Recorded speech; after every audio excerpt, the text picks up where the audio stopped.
People who have a growth mindset believe that intelligence can be developed, while people with a fixed mindset believe that intelligence is a fixed trait. People with a fixed mindset think of intelligence kind of like eye color. They believe that you're born with a certain amount of intelligence and you can't do much to change that. People with a growth mindset think of intelligence more like a muscle. They understand that when you put in effort and challenge yourself, you can get smarter. Just like when you put in effort at the gym and challenge yourself by lifting heavier weights to make your muscles stronger. Think about this statement. You can learn new things, but you can't really change your basic intelligence. People who really agree with this statement have a fixed mindset.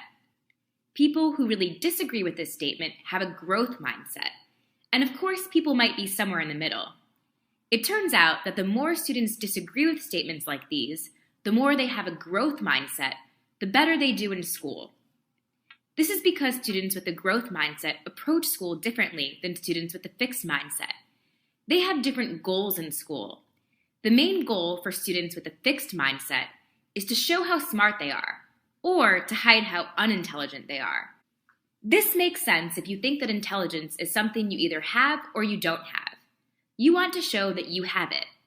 Students with a fixed mindset will avoid asking questions when they don't understand something because they want to preserve the image that they are smart, or hide that they're not smart.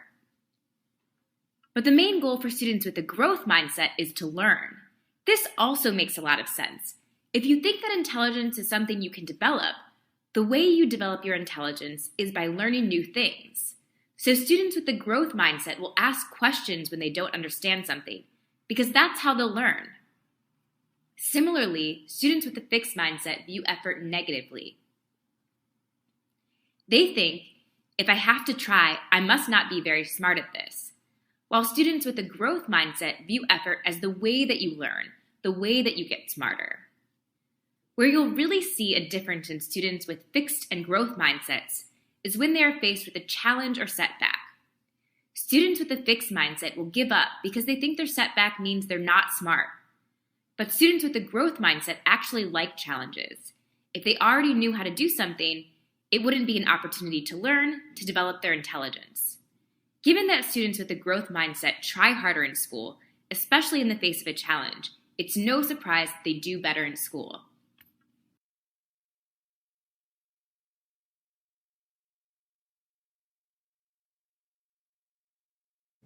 When students learn the truth about the brain, that it's actually much more malleable than many people think, they do better in school. In a study with middle school students, researchers taught students a growth mindset through a neuroscience lesson. Here's the basic message they heard.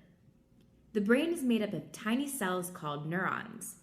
These neurons are connected to each other, and when the connections are stronger, people can think faster. That's what makes a person smart. When people work hard on challenging schoolwork, the connections in their brain get stronger, making them smarter. Compared to a control condition, students in the growth mindset condition earn significantly higher math grades. And researchers at Stanford University PERTS have been creating online programs that teach students how the brain gets stronger. Underperforming high school students who participated in a PERTS online growth mindset program had significantly higher GPAs and passed more courses than students in a control condition. If these simple online programs about the brain can impact students' grades and course pass rates, imagine the impact that teachers can have through reinforcing a growth mindset every day in the classroom.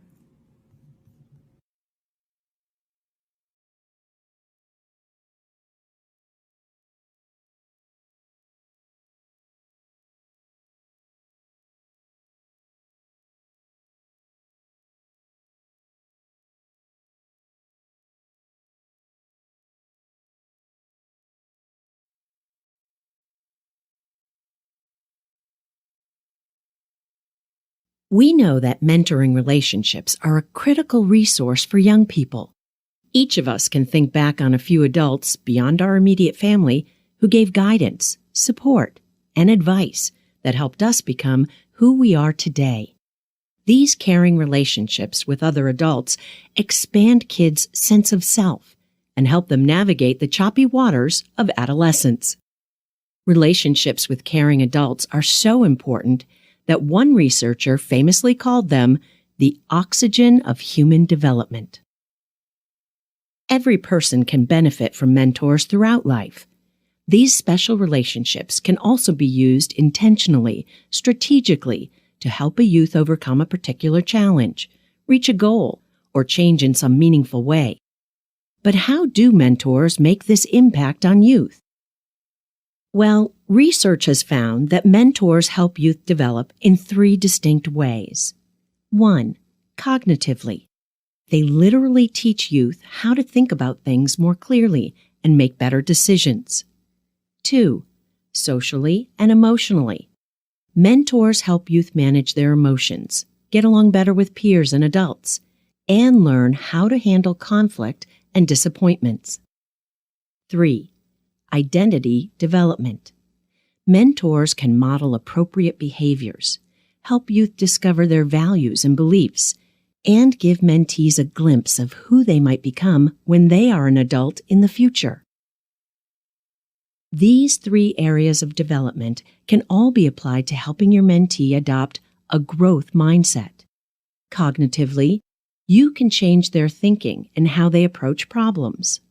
Socially and emotionally, you can help youth reframe their emotions when they make a mistake and get support as they work towards a goal. And in terms of identity, a mentor can model a good growth mindset and help youth view themselves as someone whose potential is not set in stone. All mentors can help youth grow, but it's equally important that they help youth see that it's possible to grow. So, how can mentors help?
As a mentor, you will encounter multiple situations where you can encourage and reinforce a growth mindset.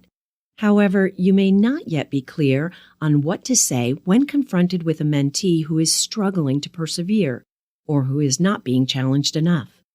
This video illustrates some of the messages you can deliver about mindset in response to common situations you may face as a mentor.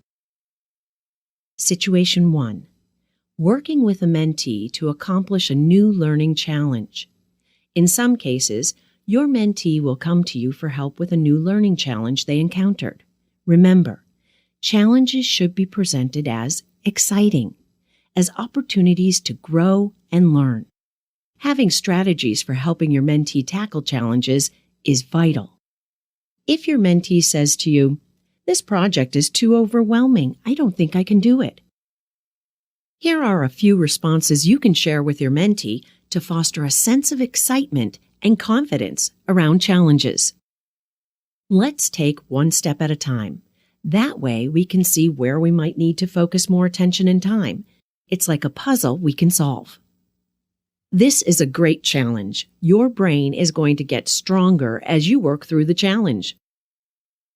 You've got this. I have seen you learn challenging things in the past. What strategies helped you overcome those challenges? Could you use similar strategies to overcome this challenge? Let's look at another common situation. Situation 2. Working with a mentee who is putting in a great deal of effort but still struggling. What happens when a mentee is still struggling despite tremendous effort? Remember that effort is just one ingredient to developing a stronger brain. Help your mentee identify the strategies, help, or support needed to overcome the challenge. If your mentee says to you, "I've put in so much effort already, I don't think I'm ever going to get this," here are a few responses you can share with your mentee to provide support and encouragement to keep trying. "It looks like you've been trying to do it this way, and that hasn't worked so far. Let's step back and see if there's another way we can do it." "I'm glad you let me know that you're struggling. Getting help is sometimes a good way to crack tough problems." Let's look at one final situation. Situation 3. Praising when there has been success because of a strong effort and good strategies. In addition to encouraging persistence along the way, it is important to acknowledge the effort once a new challenge is overcome and complete. Help mentees identify the strategies they have learned for tackling challenging situations or tasks. Here are a few ways to acknowledge the effort your mentees have put into completing a goal or task. What do you think contributed to your success? "I saw you use a variety of techniques. Well done." The next time you have a challenge this big, what can you apply from this experience? This video covered only a few ways to support your mentees in meeting challenges head-on through specific words of encouragement. This tool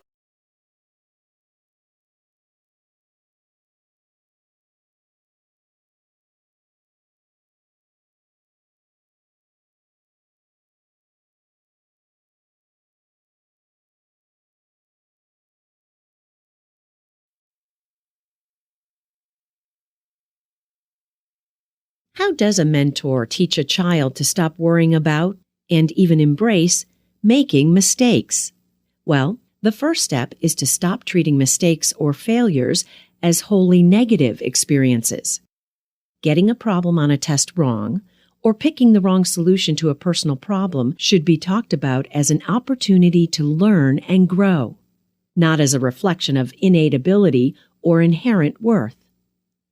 If mistakes are valuable opportunities for growth, then we should talk about mistakes as if they are exciting and a natural part of the human experience.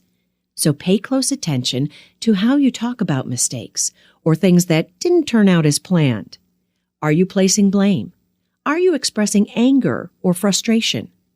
These types of reactions are bound to make your mentee withdraw from future challenges and stay stuck on the failure, rather than growing from the experience. Remember, brain growth happens from mistakes, not in spite of them.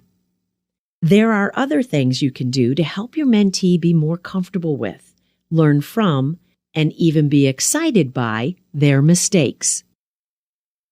Analyze mistakes together. If you are working with your mentee on a homework assignment or studying for a test, take some time to talk through the mistakes they are making. Discuss what led to the mistake and what possible solutions they can employ to avoid it in the future. Not only does this re-emphasize that mistakes are an essential part of learning, but it can also help reinforce problem-solving strategies and perseverance. Let your mentee know that the process of learning how to get to the right answer is as important as simply getting that right answer. Honor what they did right, even in mistakes. Even within failures or mistakes, there are often many elements that went right. So while it's important to analyze mistakes, be sure to also give praise for what they got right. This helps put mistakes in proper perspective and offers clarity around where they need to focus their energies to improve. Mistakes are an important part of the process. Talk about the feelings associated with mistakes. Sometimes students may be frustrated and disappointed when they've made mistakes, but that's okay.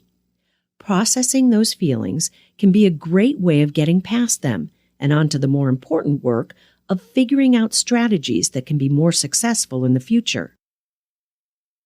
Push your mentee to take on bigger challenges when they are ready. As noted earlier, the best learning doesn't happen when a student is repeating something they've already mastered. The learning happens on the edges when they are pushed into more challenging problems.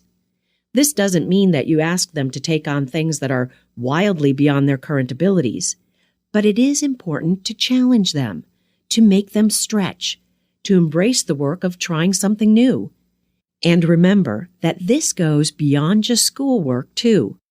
We only get better at relationships, hobbies, sports, and other domains of life when we go beyond what we have already mastered.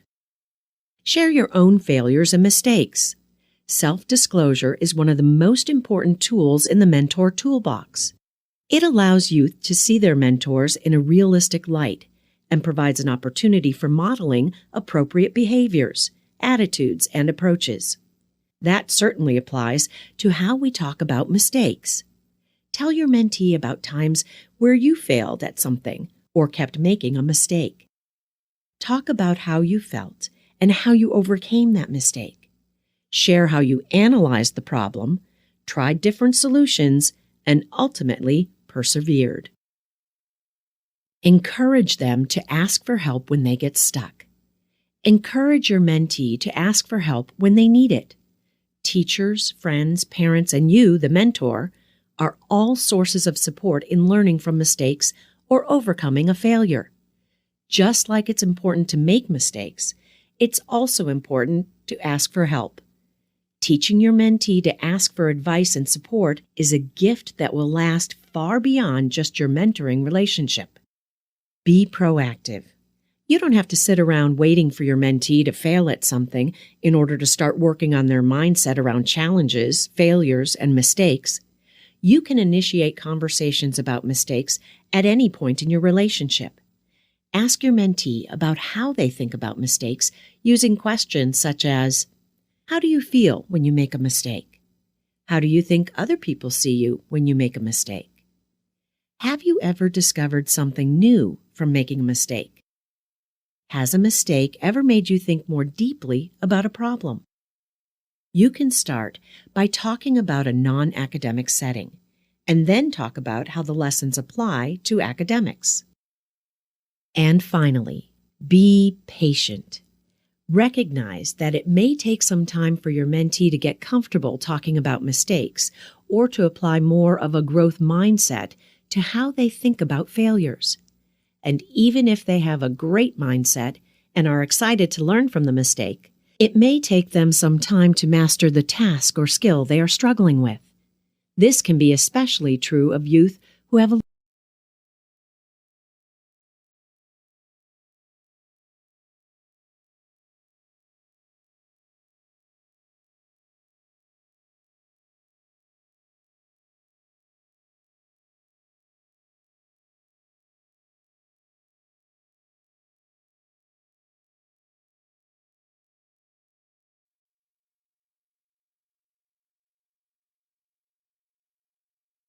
what determines our intelligence?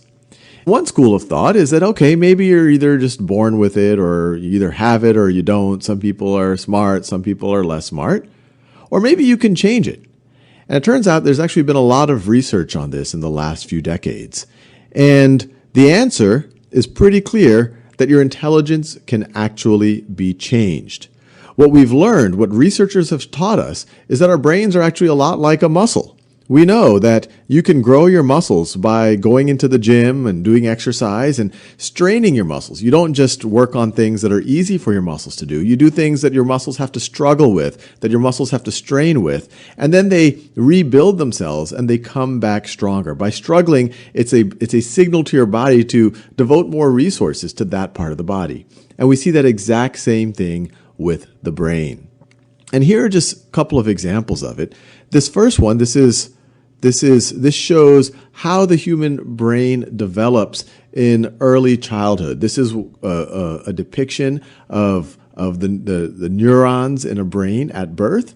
And then as a child develops, it interacts with its environment. It tries things out. It struggles. It struggles to talk, to converse, to interact with folks, to understand the world around it. And as it struggles, you see that by age 6, you have a much deeper and much stronger connectedness between the different neurons. Similarly, I can never say that word. These are depictions of these are the neurons of two different scenarios. This is the nerves of animals that were in unstimulating environments where they're not around other animals. They're in a bear cage. And then this is the brain of an animal that is in a stimulating environment, that is constantly being challenged, that is constantly looking at stimulating new things. And so the big takeaway from this whole area of research is you absolutely can change your intelligence, that your brain is like a muscle. The more you use it, the stronger it gets, and that the best way to grow it isn't to do things that are easy for you.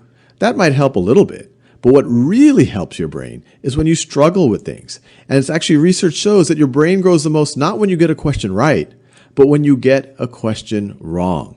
So at least for me, this is incredibly exciting because it lets me know that when I'm going through something and I'm facing those times of maybe a little bit of adversity or a little bit of frustration, I can feel good about the fact that those are actually the times that I am growing the most. And this isn't just something that I'm saying, nice words. Research tells us when you get something wrong, when you challenge your brain, when you review why you got it wrong, when you really